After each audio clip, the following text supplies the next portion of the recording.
मोरो मोरो सिंध खां ख़बर शामिल कजे थी। सिंधी अल्ताफ़ सुमरो जी रिपोर्ट मुताबिक़ मूं पंहिंजी पसंद जी शादी कई आहे। मुंहिंजो वालिद मूंखे पोड़े शख़्स सां शादी कराइण पिए चाही।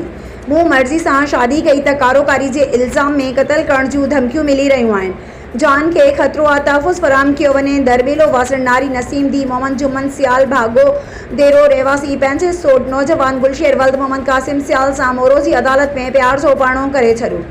पसंद जी शादी कंदड़ नारी नसीम दी मोहम्मद जुमन सियाल वधीक ॿुधायो त मुंहिंजो पंहिंजे सोट सां मङणो थियल हो, जंहिंखां पोइ वालिदैन उहो रिश्तो ख़तमु करे ॿी शादी कराइण पिए चाही, जेका ॻाल्हि मूंखे पसंदि न हुई।